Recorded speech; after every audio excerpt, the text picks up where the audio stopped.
He used to laugh when I gasped for breath in gym class. He called me fragile, weak, even the kid made of glass. But a few years later, I made that same man vomit in front of his students from pure exhaustion on a mountain climb he thought would be my humiliation. This is the story of how I quietly turned every insult, every laugh, every ounce of mockery into the most satisfying revenge of my life. I wasn't born strong, actually. I was born broken, at least. That's what people like to remind me. A congenital heart disease made my childhood a constant balancing act between living and overdoing it. I had open heart surgery before I even started school. So while the other kids played soccer in the dirt field behind the school, I watched from the sidelines, legs crossed, pretending not to care. The truth? I did care.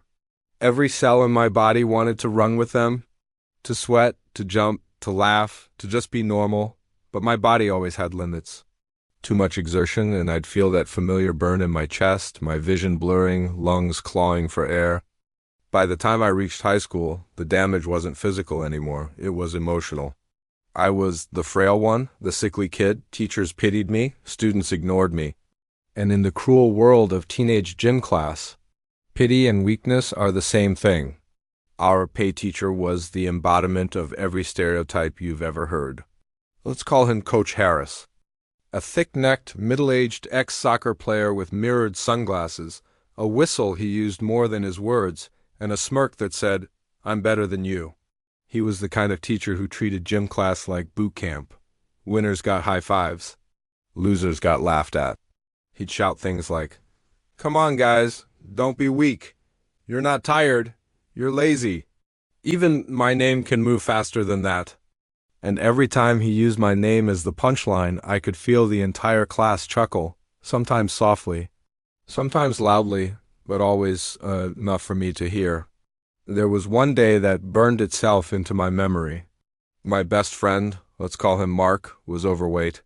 Harris ordered him to jump from a trampoline over a stool during gymnastics. Mark hesitated. Everyone knew he couldn't make it. Even Harris knew. But Harris barked, "Go on, prove you're not useless." Mark jumped. He fell hard. The crack of his head hitting the floor echoed in that gym like a gunshot. And Harris, he laughed.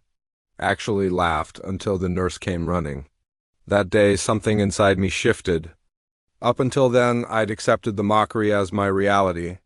But seeing someone else's pain treated like a joke, that made it personal. Still, what could I do?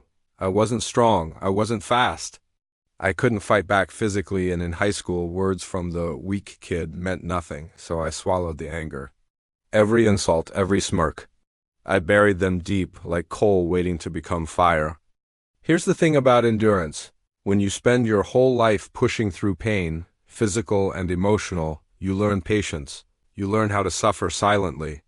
And for a long time, while everyone else was obsessed with football and sprinting, I found my escape in something slower, steadier, calmer, cycling. It started one summer when I stumbled across the Tour de France on TV. I saw these impossibly lean men grinding up mountain roads, hour after hour, lungs burning, faces twisted in agony, and yet they kept going. It wasn't about explosions of power. It was about rhythm, pacing, endurance. That was something I could do.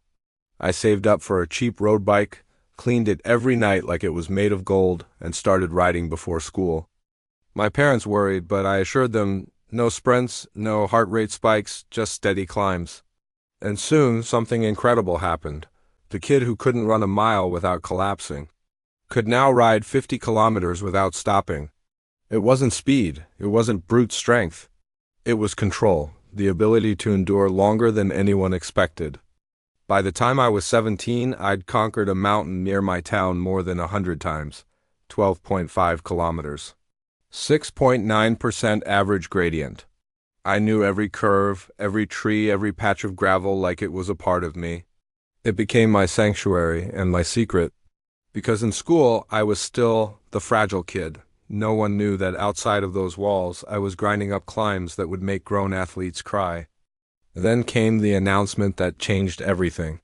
Coach Harris organized a sports day, a day-long hiking trip to a mountain about an hour away. To everyone's surprise, he added, If anyone wants a real challenge, I'll be cycling there instead of taking the bus. You're welcome to join me, if you can keep up. The class laughed.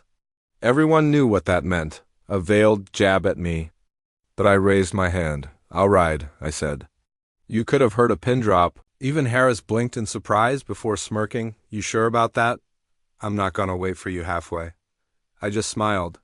Don't worry, coach, I'll keep up. He didn't know that climb was my home turf. He didn't know I'd spent years perfecting my pacing, my nutrition, my breathing. He didn't know that while he was barking orders in gym class, I was quietly building a different kind of power. That night, I prepared like it was the Tour de France itself. Carbs, water, stretching, a perfect night's sleep. I wasn't just planning to ride, I was planning to end this story. Morning came. The class gathered at the school parking lot. There was Harris in his old soccer shorts, a tank top, and an outdated mountain bike. He looked at my carbon road bike and racing kit and let out a low whistle. Someone's taking this a bit seriously, huh? I just clipped in and smiled. Just want to make sure I can keep up. We set off. The first 10 kilometers were flat, his domain. He pushed a hard pace, his thick legs churning, trying to intimidate me early. I stayed silent, tucked neatly behind his wheel, never taking the front. Every time he pulled ahead, I calmly reeled him back in. Then we hit the base of the climb. That's when I saw it, the first sign of doubt in his eyes. Within a few minutes, his breathing grew ragged, his cadence slowed. I knew that feeling, being in the red zone, where your body screams for oxygen. So I played a little psychological game. I started talking. Coach, you okay back there? Man, it'd be embarrassing if the class saw you lose to the weak kid. He grunted, sweat pouring off his forehead. I took the lead, just slightly increasing the pace. Not enough to drop him, just enough to make him suffer. Every few minutes I'd ease off, let him catch his breath, then push again. The cruelest kind of revenge isn't sudden. It's slow, controlled, a mirror of all the humiliation he made me feel, but delivered with a smile. For half an hour, I kept him just above his breaking point. His face turned red. His breath became a wheeze. At one point he muttered, "You trained for this, didn't you?" I just shrugged.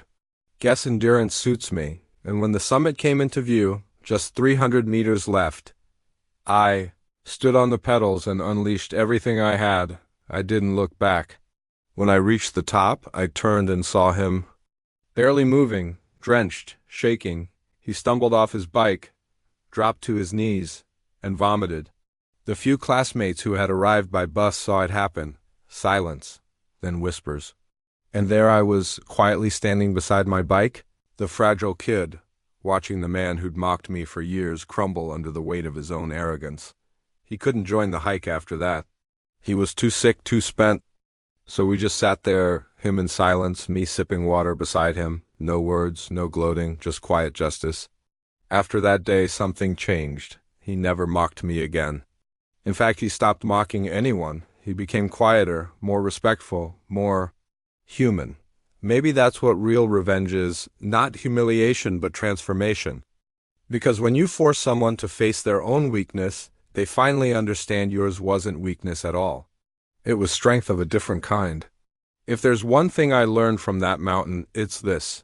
Never underestimate quiet people. The ones who stay calm when mocked, they're the ones building strength in silence. And when the time comes, they won't need to shout for revenge. They'll just let their actions speak. If you've ever been underestimated and proved someone wrong, tell your story in the comments. I'd love to read it. Hit like if you enjoyed this story, subscribe for more real-life tales of poetic justice, and remember, sometimes the sweetest revenge is simply outlasting those who doubted you. Thanks for watching, and I'll see you on the next climb.